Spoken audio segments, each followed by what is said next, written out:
Boa tarde a todos.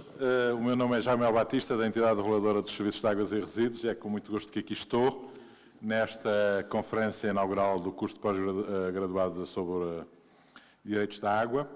Estamos a iniciar a sessão da tarde, com o título Direito à Água e outros direitos e deveres fundamentais. Temos 4 oradores, 15 minutos cada um, e ainda a possibilidade de um debate. Queria muito brevemente dizer que este tema é naturalmente da maior importância e atualidade, nomeadamente no nosso país. Ele veio obrigar a comunidade técnica e o setor a repensar todo um conjunto de procedimentos face a este novo enquadramento, o que claramente foi e é positivo. Queria também dar-vos conta, para quem não estiver a par, que Portugal tem trabalhado bastante nesta área, nomeadamente em articulação com a relatora, a doutora Catarina, que esteve aqui connosco de manhã, e tem tido, mesmo em termos internacionais, um papel importante, nomeadamente tendo sido Portugal que apresentou no último Fórum Mundial da Água, foi convidado para ser ele a apresentar a forma como entende que este direito deve ser aplicado na parte do saneamento, e assim o fez, e também dar-vos uma informação interessante que há relativamente pouco tempo foi realizado um estudo pela Comissão Económica das Nações Unidas para a Europa e pela Organização Mundial de Saúde, que se focalizou precisamente na análise do acesso equitativo da água e saneamento na região pan-europeia. E, curiosamente, escolheu 3 países para o desenvolvimento desse estudo, Portugal, França e Ucrânia.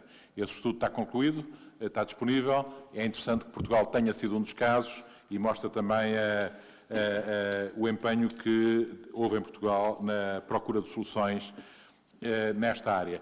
Queria, e para terminar esta brevíssima intervenção, dizer que esse tema é também um dos temas relevantes da discussão que vai ser feita em Lisboa em setembro deste ano, 21 a 26, no Congresso Mundial da Água, que é o maior evento internacional no setor da água, da International Water Association.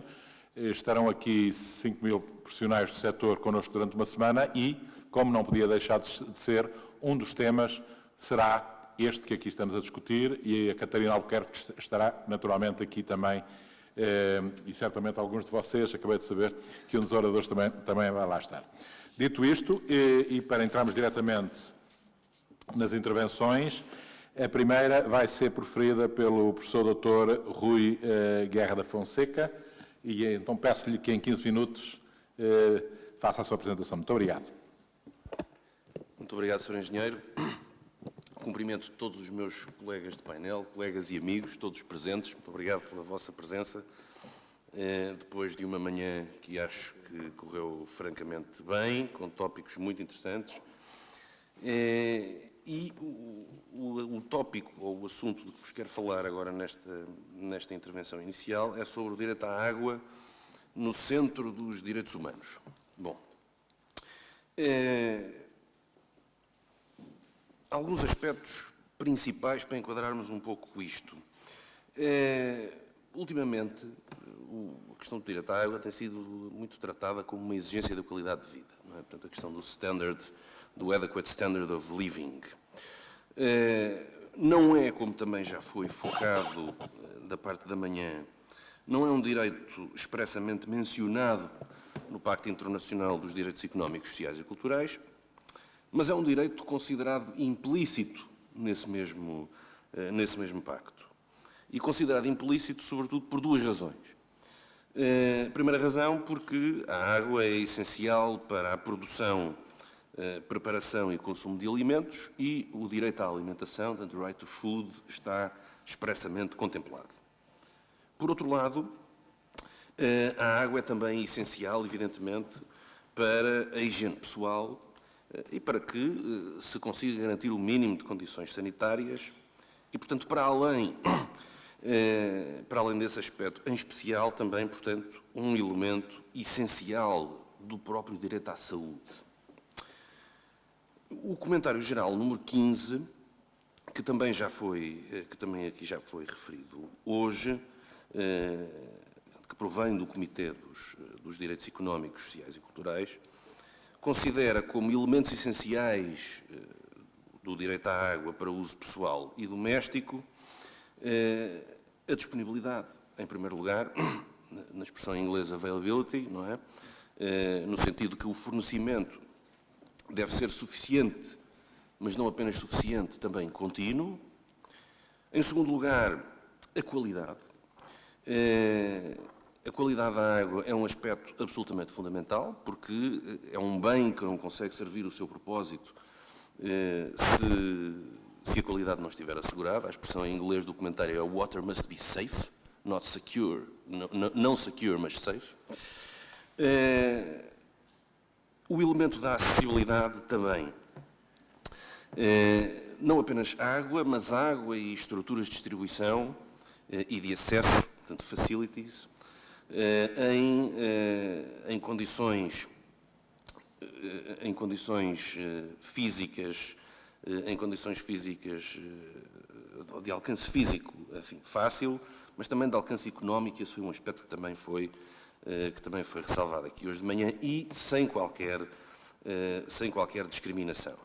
Este elemento da acessibilidade é particularmente interessante porque leva certas correntes a defender que a propriedade pública da água é uma decorrência do direito internacional dos direitos humanos.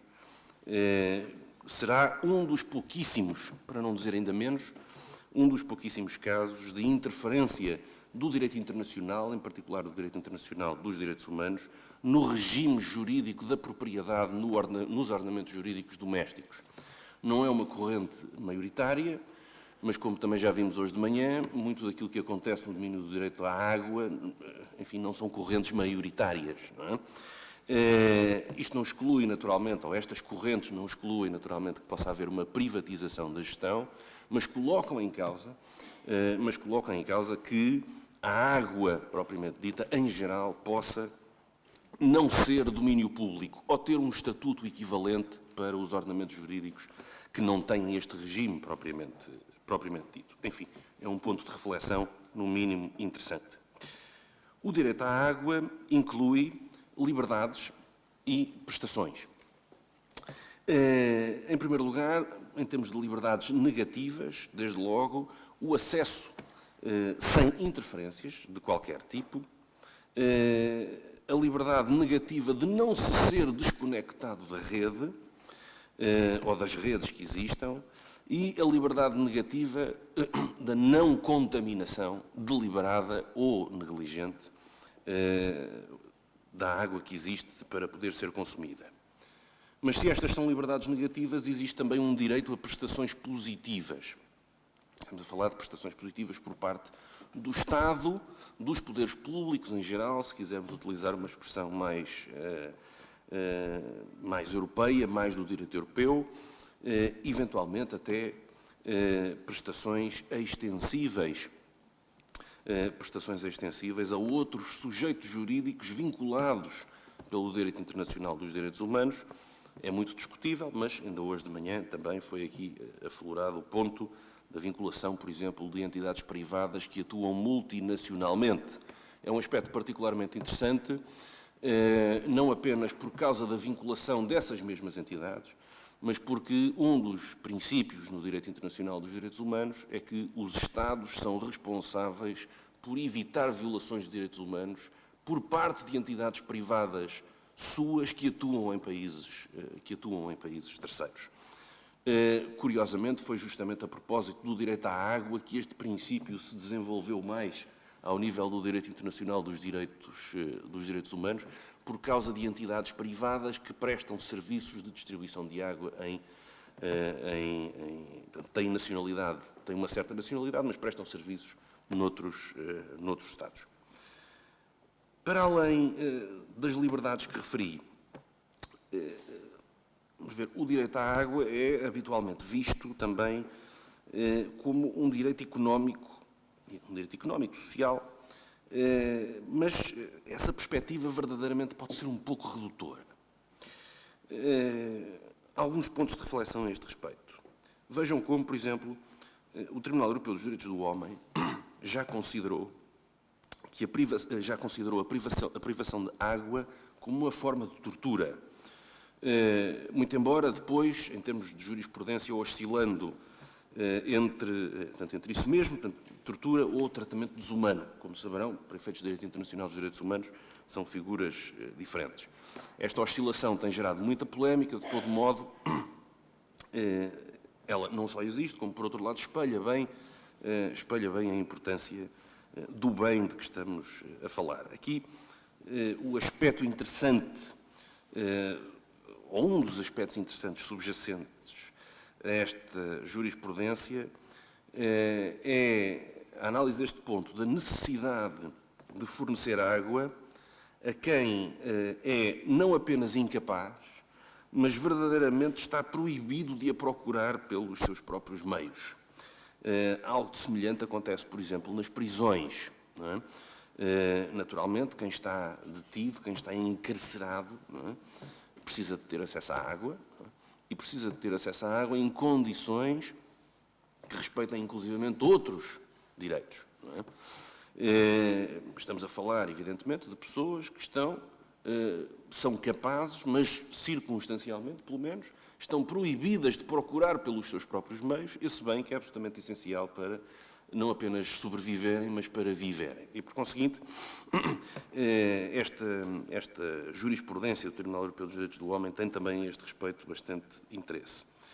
Chamaria a vossa atenção para que, de acordo com dados do World Watch Institute, estes dados que eu tenho aqui estão relativamente desatualizados, porque respeitam a 2003, mas não creio que tenha havido alterações absolutamente dramáticas em termos mundiais, porque os dados são mundiais.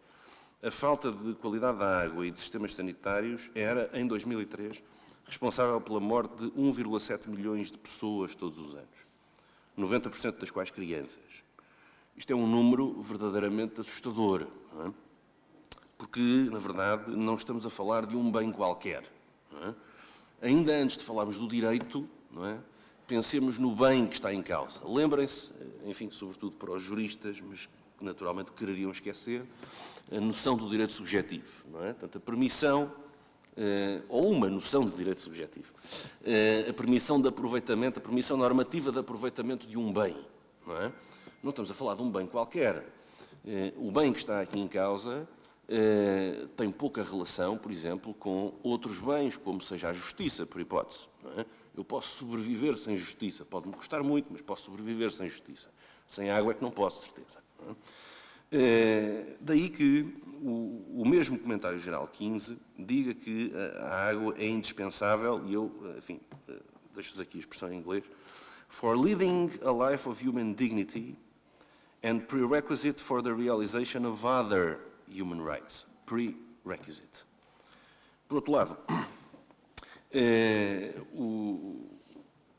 incluir o direito à água como parte do direito ao desenvolvimento, por exemplo, se é algo que resulta de resoluções das Nações Unidas, como, por exemplo, da Resolução da Assembleia Geral a 64/292, resulta também de outros documentos, como, por exemplo, uma resolução a 15/9 do Human Rights Council. Mas há também aqui uma forte ligação à segurança, designadamente nas seguintes vertentes: da segurança económica, freedom from poverty, a segurança alimentar, portanto, access to food, a saúde, access to health care and protection from diseases, inclusivamente segurança ambiental, protection from pollution, segurança pessoal, no que respeita designadamente à questão da tortura de que falei há pouco, mas também segurança comunitária, portanto, a sobrevivência de determinadas tradições culturais. Tudo isto são aspectos destacados pelas Nações Unidas. E depois, um aspecto da segurança que não é de sumenos, que é da segurança política, no sentido de freedom from political oppression, para utilizar a expressão também no original. Porque, na verdade, a água é e vai ser cada vez mais uma questão política essencial, em torno da qual podem, aliás, surgir ameaças à paz, com o potencial até de vir a fazer operar o capítulo 7º da Carta das Nações Unidas. Não é? Esta é uma hipótese mais ou menos teórica que se pode colocar, mas há um aspecto que não é nada teórico, que é o da utilização do acesso à água como elemento de pressão política. Isto acontece em vários estados do nosso mundo. Há vários casos documentados, por exemplo, aquele livro que agora está traduzido para português e a que todos têm acesso fácil na FNAC e por aí fora, passa publicidade, do Darren e do Acemoglu, chamado, enfim, esse é o primeiro autor, Porque Falham as Nações, Why Nations Fail.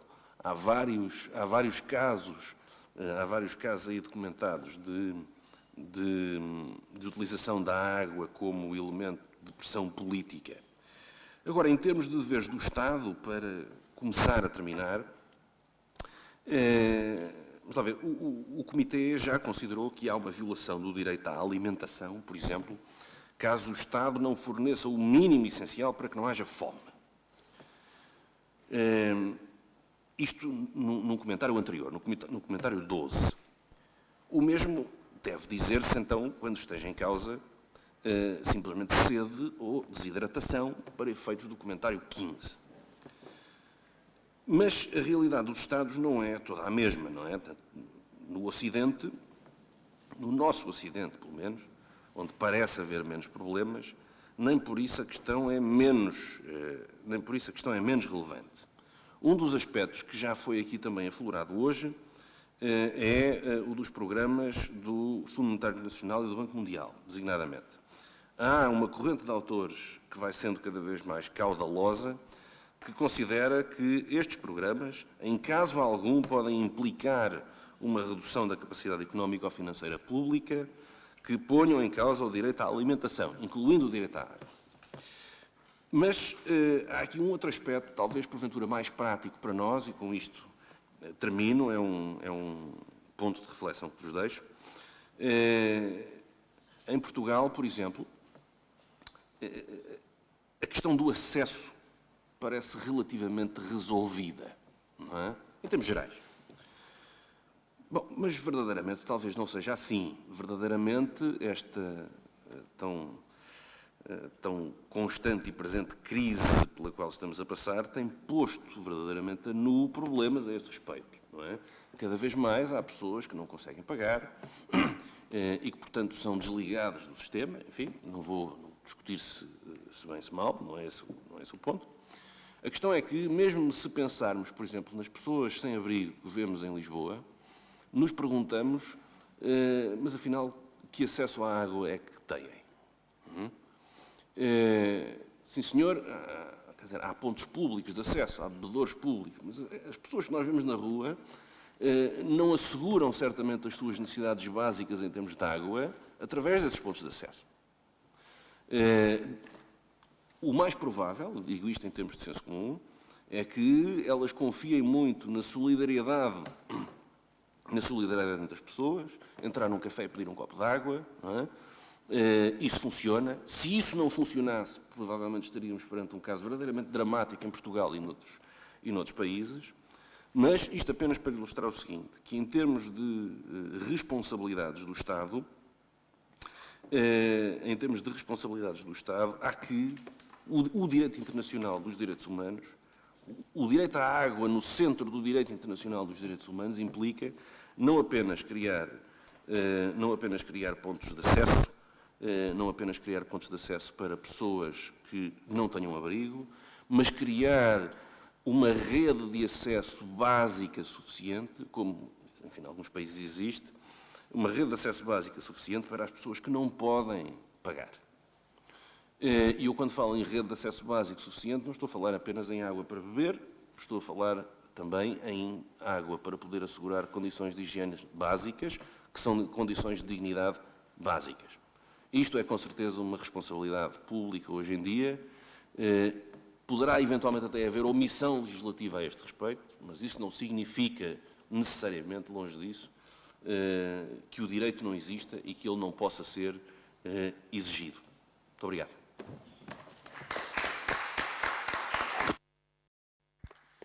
Muito bem, vamos agora ouvir o mestre Jorge Silva Sampaio e o título é o direito à água e os direitos à saúde e à alimentação. Obrigado. Antes de mais, queria endereçar também os meus cumprimentos aos meus colegas de painel e a todos os presentes. O tema sobre o que eu vou falar, no fundo, enfim, respeita aqui ao direito fundamental à água, à alimentação e à saúde.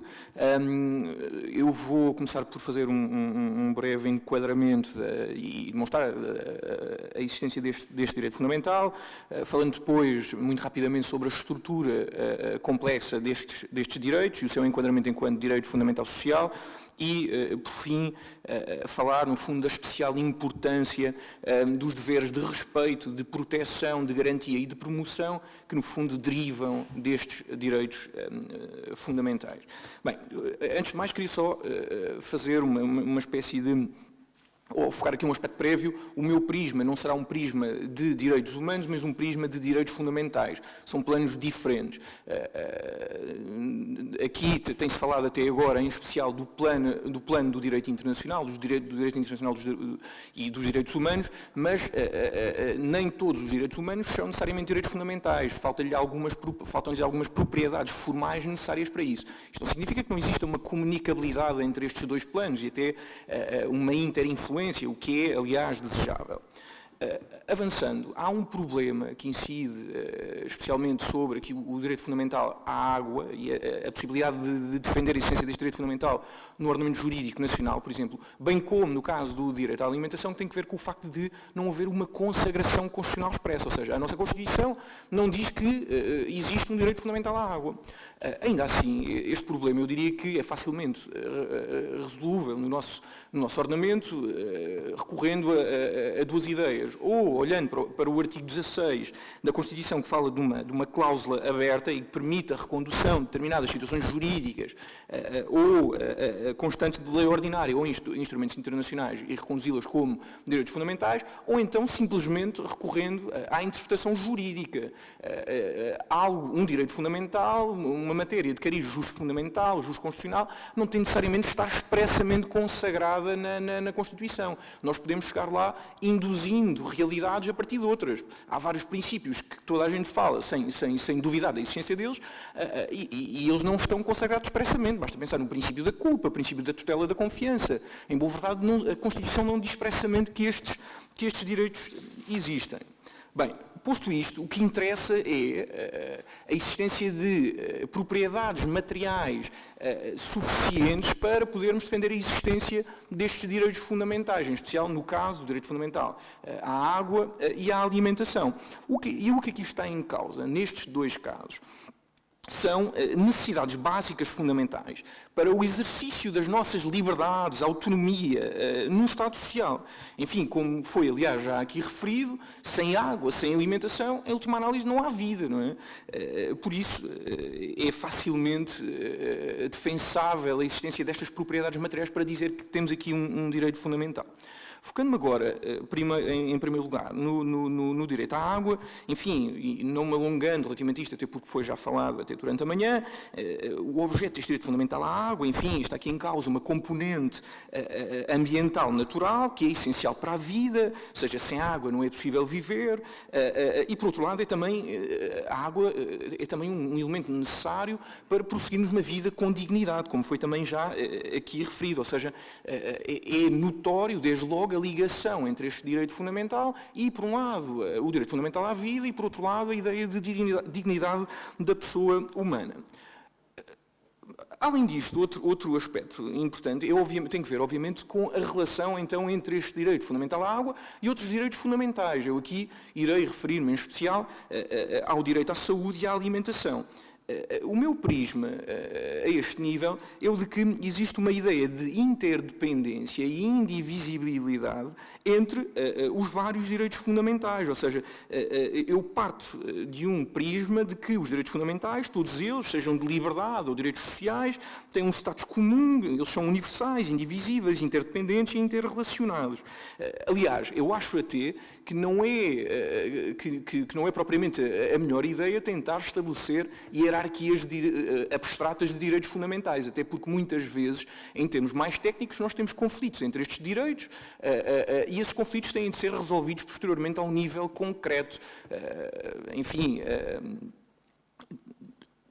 Além disto, e relacionado com isto, o que interessa aqui dizer é que, obviamente, e isso já ficou também patente, este direito fundamental à água não está isolado relativamente aos restantes direitos, e existe uma especial relação entre ele e a alimentação e o direito à saúde, e no fundo esta relação é, aliás, uma relação perfeitamente normal. Aliás, muitas vezes os direitos fundamentais sofrem até de uma espécie de sobreposição parcial de objeto.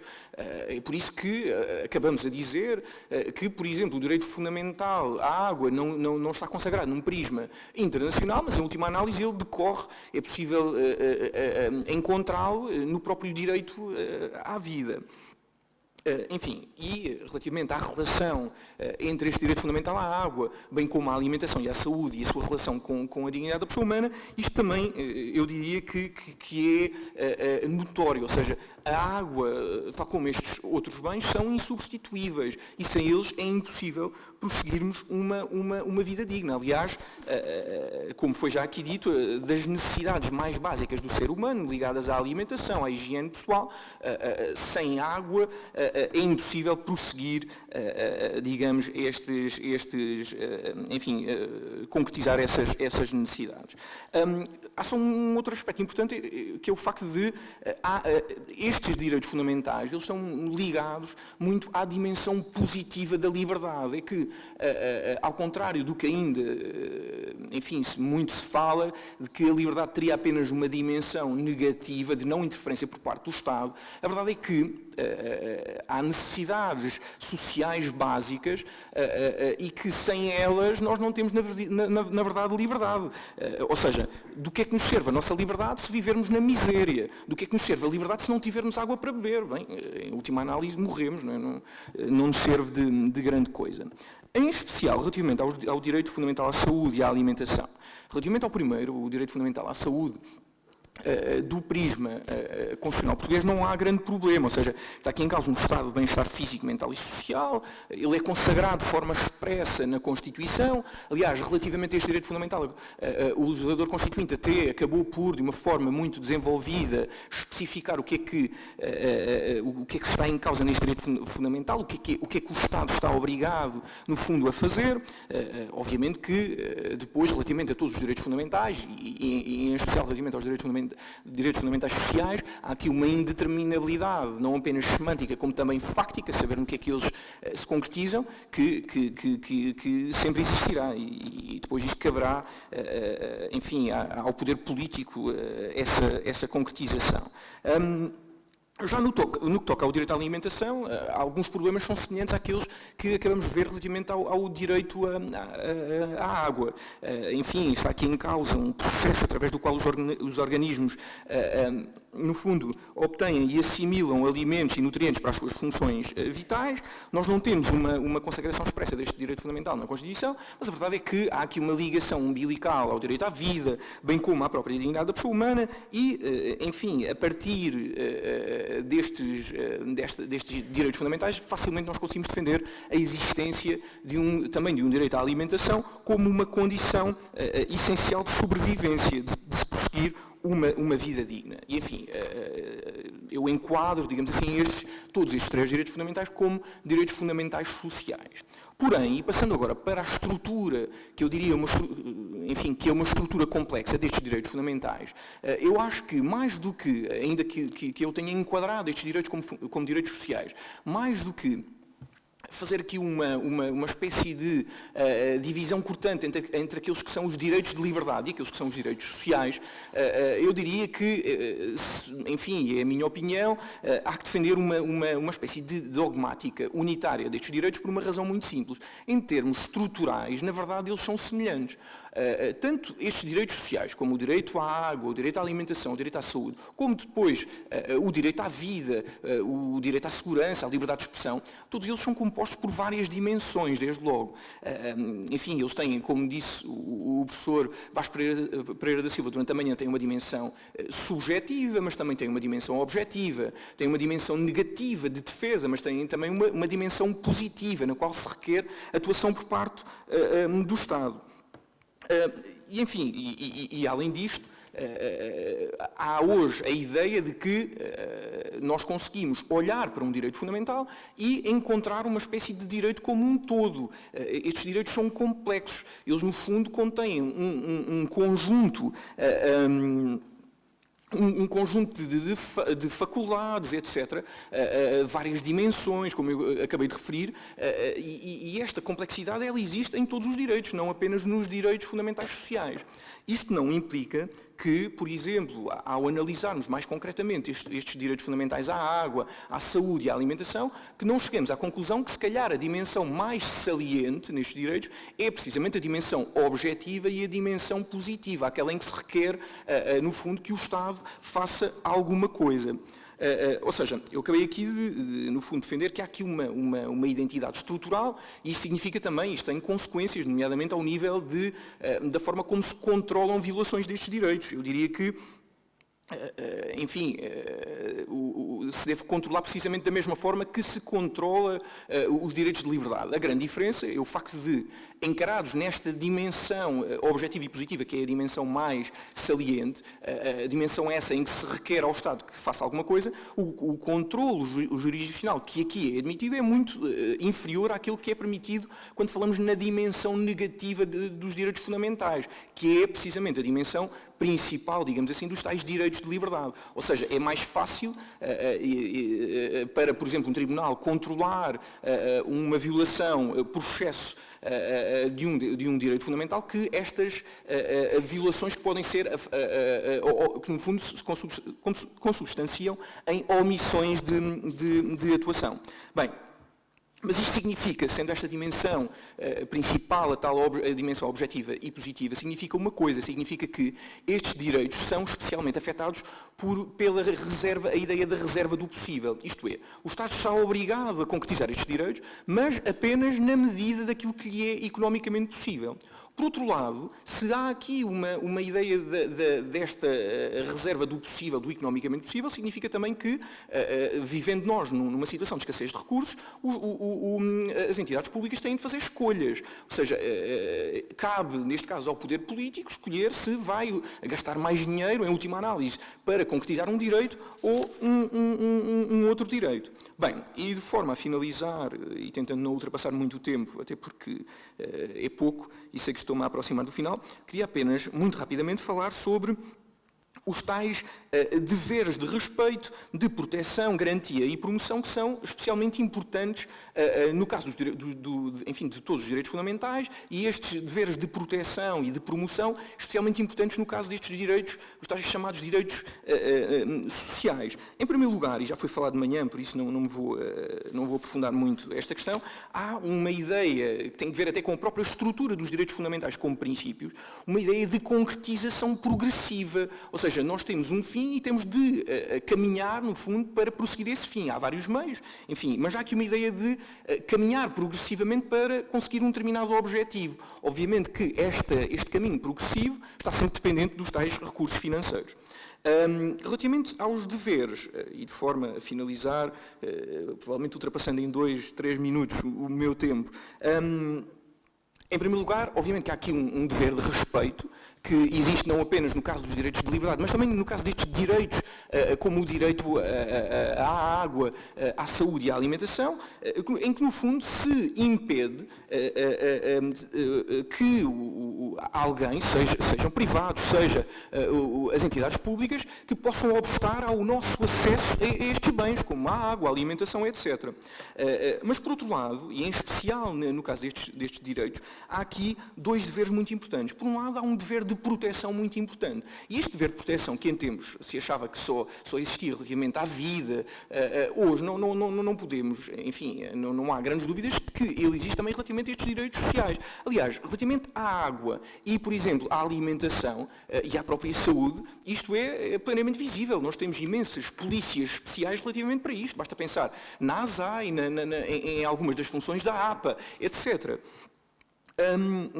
Enfim, ou seja, há aqui a necessidade de uma proteção contra, seja agressões por parte de particulares, entidades públicas, enfim, contra estes bens, mas por outro lado, hoje também, vivendo na chamada sociedade de risco, há aqui, digamos, que a necessidade de uma proteção contra riscos naturais, ambientais, tecnológicos, atividades perigosas, e por fim, até, ainda que mais discutível, há a necessidade, por vezes, ou pelo menos o Estado, por vezes, assume uma proteção paternalista contra, digamos, as próprias agressões à saúde dos próprios cidadãos, não é? Por exemplo, controlando, um exemplo engraçado, quando o Estado controla, por exemplo, o nível de sal que é possível utilizar no pão, por exemplo, em que se impede, em que se estabelece um limite a isso.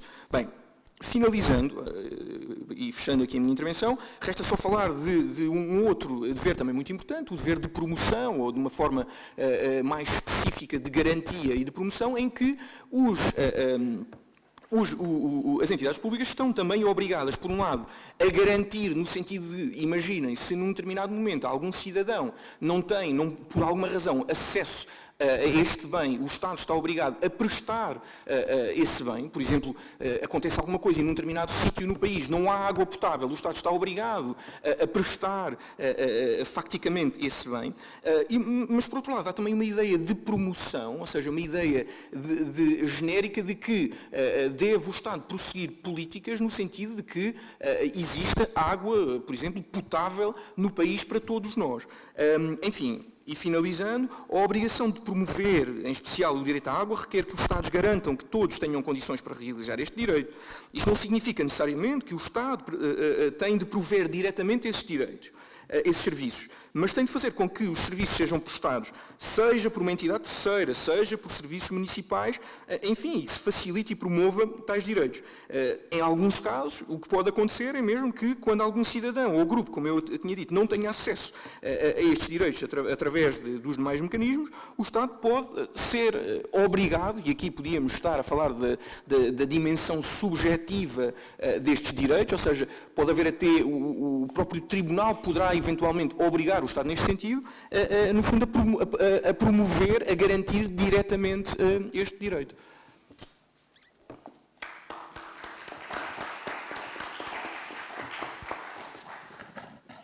Muito bem, vamos agora ouvir a professora doutora Carla Amado Gomes. O título é O Direito à Água e a Proteção do Ambiente. Muito obrigado. Boa tarde a todos. Antes de mais, cumprimentar a mesa, os meus colegas de mesa, Sr. Presidente, cumprimentar o auditório e dizer muito rapidamente que eu, como ambientalista de serviço, estou aqui para tratar esta fração do tema da mesa. Já em momento anterior, em novembro do ano passado, tive a oportunidade de me debruçar sobre esta matéria. Confesso que na altura tive muita dificuldade em agarrar o tema, talvez por se tratar de água, e passados alguns meses continuo com essa mesma dificuldade. Portanto, não progredi muito. Quem já me ouviu vai ouvir basicamente as mesmas coisas, penalizo-me por isso, mas talvez depois do debate de ideias eu consiga encontrar aqui uma luz ao fundo deste riacho que me permita em futuras alocuções dar uma maior homogeneidade ao tratamento desta matéria. Enfim, já não estarão à espera de muito, isto é mesmo para quebrar as expectativas, porque, apesar de tudo, a proteção do ambiente e proteção da água tem tudo a ver, não é? Mas eu, com estas ideias que me baralham a cabeça, arranjo sempre forma, depois às vezes me perco com tantas interrogações e inquietações mais ou menos filosóficas, mais ou menos jurídicas. Bom, 3 pontos que eu gostava de focar muito rapidamente. O primeiro, água e ambiente, antropocentrismo ou ecocentrismo, esta é a primeira questão. Ponto 2, multiplicidade de estados e usos da água e a tal impossibilidade de abordagem unitária. E, em terceiro lugar, referências muito tópicas aos instrumentos de gestão da água que conseguimos encontrar no nosso ordenamento, e gostava de deixar sobretudo aqui uma referência final. Essa sim é uma novidade, e alguns elementos através dos quais podem encontrar fonte de documentação sobre esta, pelo menos, novidade para mim. Primeiro ponto, antropocentrismo ou ecocentrismo. Bom, já foi aqui desvastado, esmiuçado a importância vital da água para o ser humano. Já se sabe que, em regra, se morre ao final de 3 dias sem água, 2/3 do nosso corpo são compostos por água, 70% do planeta é formado por água.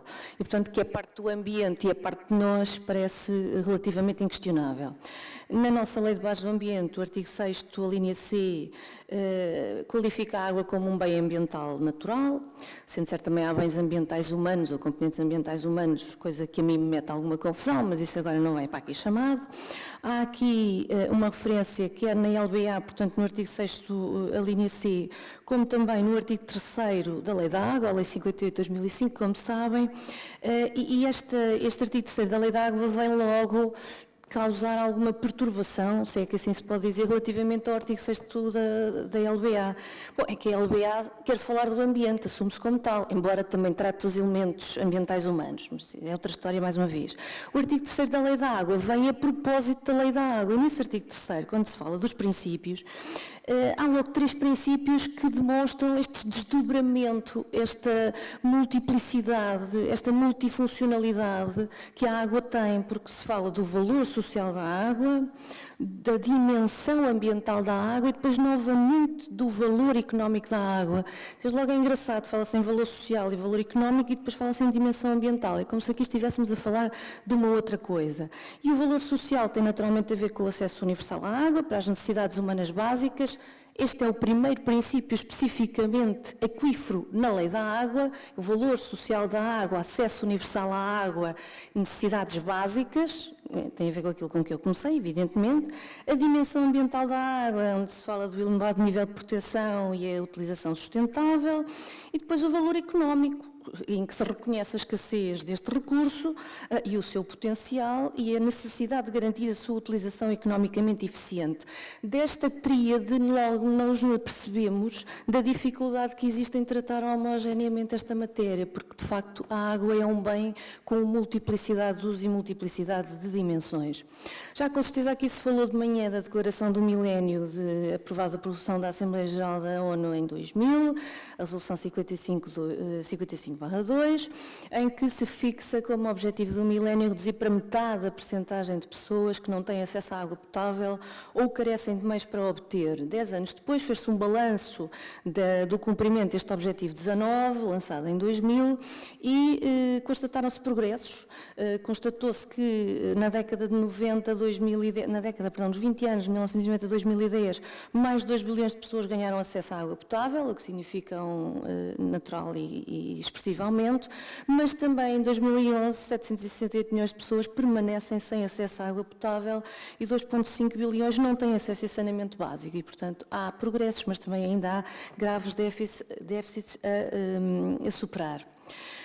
Estes objetivos da Declaração do Milénio apontam para usos humanos diretos e, portanto, têm uma finalidade especificamente antropocêntrica, a água como elemento básico à vida humana, mas há aqui uma outra referência que eu gostava de deixar nesta tentativa de equilíbrio entre antropocentrismo e ecocentrismo, que vem desde logo na Declaração de Estocolmo de 1972, portanto, a primeira grande bíblia de princípios do direito do ambiente internacional, naturalmente um documento recomendatório, soft law, uma declaração com todos os efeitos ou não efeitos que isso implica, e esta declaração, logo no princípio segundo, apela à gestão racional dos recursos da terra, sobretudo aqueles que representam ecossistemas únicos e apresentam maiores índices de escassez, sendo um dos quais a água, precisamente. E, portanto, neste princípio segundo, há uma perspectiva mais de proteção ao recurso enquanto valor de per se, que, de certa forma, se reafirma no princípio 7º desta mesma declaração, quando somos alertados para a prevenção da poluição,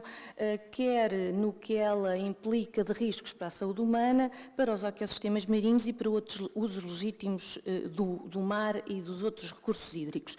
Na Rio+20, a mais recente declaração que tivemos nesta onda de declarações da ONU em termos de princípios de direito ambiental, é uma declaração muito longa, enfim, muito verborreica, se assim lhe posso dizer, se assim lhe posso chamar, mas volta-se a insistir na tónica predominantemente antropocêntrica. Há um capítulo dedicado à Water and Sanitation, que ocupa os artigos 119 a 124 desta declaração e que volta a insistir na tal ideia do uso prioritário ao uso humano e a necessidade de colmatar as necessidades básicas da população. E, portanto, este primeiro ponto tem como, no fundo, balanço mais ou menos óbvio.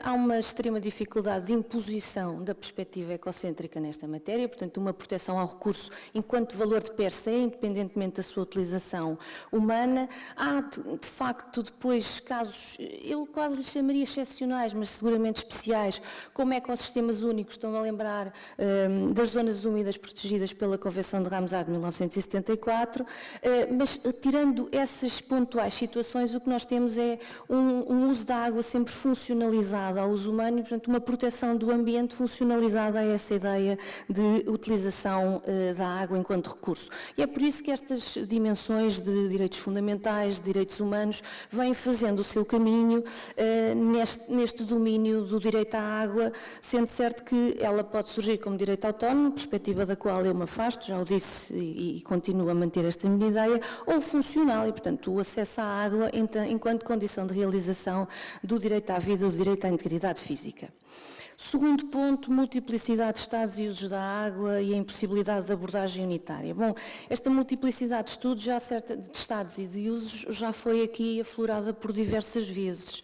Nós temos água em estado líquido, temos água em estado sólido, temos águas subterrâneas, temos águas de superfície, temos águas de transição, temos águas paradas, temos águas em movimento, temos águas represadas naturalmente, temos águas à solta, temos rios internacionais e temos rios puramente circunscritos às fronteiras de um Estado, e cada Estado, no sentido de cada estado da água, vai convocar preocupações específicas e não admira por isso que nós tenhamos na nossa legislação, então também muito por força da rede normativa europeia, muitos diplomas dedicados a várias subfrações, a vários subtextos desta realidade da água.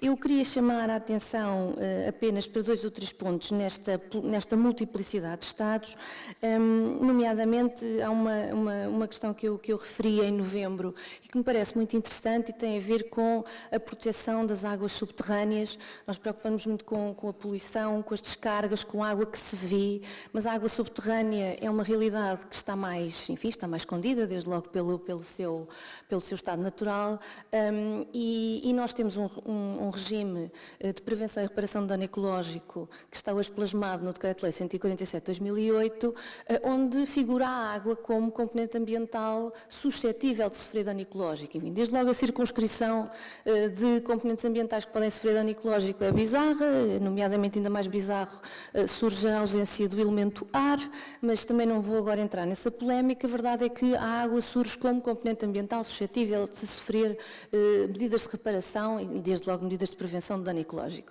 Mas, apesar de o diploma ter critérios de reparação dos danos, poder-se-ia perguntar como se faz relativamente à questão das águas subterrâneas, uma vez que elas penetram no solo, nomeadamente no subsolo. E houve um avanço, que enfim, não será perfeito, mas já é um passo interessante, e eu chamo a atenção aqui para o artigo 42 do novo regime do licenciamento ambiental, no qual se fala de deveres de cartografia dos solos que vão ser utilizados para a instalação de estabelecimentos sujeitos a licenciamento ambiental, que devem ser objeto de um relatório final quando há desmantelamento, nomeadamente no sentido da descontaminação. E o que é sujeito à descontaminação, de acordo com o artigo 42, é precisamente o estado do solo e do subsolo e dos recursos hídricos subterrâneos aí presentes. Isso parece-me um avanço sensível nesta problemática da conservação da boa qualidade dos recursos hídricos e também, naturalmente, estes recursos subterrâneos que são fundamentais para a boa qualidade dos lençóis freáticos. Chama a atenção também, e uma segunda questão, para a ideia das águas águas represadas naturalmente, que tanta polémica tem feito sentir tanto ao nível internacional como no nível interno, nomeadamente por virtude da utilização energética da água através da construção de grandes barragens hidrelétricas, já não tanto no caso da mini hídrica. E todos certamente estarão a par das questões que têm a ver com o aproveitamento no Plano Nacional de Barragens e com as resistências que a esse plano têm sido movidas pelas organizações ambientalistas, inclusivamente em litígios judiciais, de providências cautelares e outras ações que estão em vigor. E, portanto, há aqui alguma dificuldade de compatibilização dos usos, mesmo quando são usos ambientalmente de sinal idêntico. Vejam que a construção de barragens tem a ver com a energia limpa, livre de CO2, e, por outro lado, a construção de barragens também causa, no fundo, atentados ambientais como desmatamento, deslocações populacionais e outros que tais. E, portanto, é curioso como dentro do próprio direito do ambiente e relativamente ao mesmo recurso pode haver objetivos antagónicos. A multiplicidade dos usos causa naturalmente também muitas dificuldades de gestão e eu aqui, em virtude da premência do tempo, chamaria a atenção para um princípio que não está no artigo 3º, mas se encontra depois, mais adiante, na Lei da Água, nos artigos 63 e 64, que tem a ver com a questão dos usos prioritários. E o artigo 63, número 1, a linha D, diz que, quando são atribuídos títulos de utilização dos recursos hídricos, devem ser em conta os usos prioritários estabelecidos, nomeadamente diz depois o artigo 64, em primeiro lugar, no Plano de Gestão da Bacia Hidrográfica. E este artigo 64, número 1, que tem por epígrafe ordem de preferência de usos, fala realmente neste plano e diz que devem ser observados os critérios aí estabelecidos, mas depois diz uma coisa curiosa, sendo em qualquer caso dada prioridade à captação de água para abastecimento público face aos demais usos previstos. E, portanto, novamente, a insistência no objetivo antropocêntrico, no objetivo da funcionalização do recurso às necessidades humanas. Um último ponto sobre os instrumentos de gestão da água, que nós temos aqui, enfim, muito na lógica do Estado de programação, em que vivemos uma lógica top-to-bottom, em que há um Plano Nacional da Água, que neste momento está caducado, ainda não temos nenhum novo. Temos depois um Programa Nacional para o Uso Eficiente da Água de 2005, disponibilizado para consulta pública em julho de 2012, mas também estamos à espera da sua implementação. Temos a Diretiva da Água, a 2060-CE, do Parlamento Europeu do Conselho de 23 de outubro, com objetivos estabelecidos no artigo 1º e que vão sendo mais ou menos acomodados na nossa legislação interna. Temos convenções internacionais, nomeadamente com Espanha, de onde vêm muitos dos nossos grandes rios internacionais e que vêm desaguar ao nosso território. E depois temos os instrumentos típicos de command and control, os títulos de utilização dos recursos hídricos, as concessões, e naturalmente sempre assessorados com os atos sancionatórios, o direito sancionatório. E a última nota que eu gostava aqui de deixar é para os instrumentos de fomento, instrumentos de mercado, instrumentos voluntários, enfim, a terminologia varia muito, desde logo o Dr. Tiago Antunes e eu temos aqui algumas dissensões terminológicas, mas elas ficam por aí, porque o resto entendemos maravilhosamente, como toda a gente sabe o resto. Mas aqui deixo uma nota que tem a ver com um livro digital que eu coordenei e que acabei de ler agora recentemente numa viagem que fiz, que está online na página do ICJP, ele tem esta capinha muito bonita, vejam nas publicações digitais, tem por título Compensação Ecológica, Serviços Ambientais e Proteção da Biodiversidade. Porquê é que eu trago aqui este livro digital? Há aqui artigos muito interessantes, mas há um que me parece especialmente interessante para quem tenha curiosidade sobre estes temas dos instrumentos de fomento e tem a ver com o Instituto do Pagamento de Serviços Ambientais, que está muito em voga na América do Sul. Há aqui um artigo da professora Blanca Rodrigues Chaves Mimbrero e que retrata a situação espanhola na União Europeia e traz vários exemplos de Estados da América do Sul em que este instrumento do pagamento de serviços ambientais está a ser utilizado não só para a gestão da biodiversidade, como também para a boa gestão dos recursos hídricos. E o que está em causa fundamentalmente, a nós ocidentais europeus, pode-nos parecer um pouco estranho, mas a lógica aqui é pagar aos proprietários ou aos usuários da água na sua nascente para não perturbarem excessivamente e, portanto, para garantir o uso adequado do recurso pelos que estão mais próximos da foz do rio. Portanto, para que eles preservem quer a biodiversidade que fixa ao recurso hídrico, quer a possibilidade da água atingir uma boa qualidade quando chega ao seu uso. Isto é um instrumento interessante que pode causar-nos alguma confusão, ao fim e ao cabo estamos a pagar para não poluir, enquanto não poluir deve ser a atitude normal, mas que em países em desenvolvimento acaba por ser fundamental, quer para a boa gestão dos ecossistemas, quer naturalmente para este acesso universal à água de que aqui estivemos a falar e que parece ser o objetivo fundamental nesta matéria. Muito obrigada pela vossa atenção, boa tarde.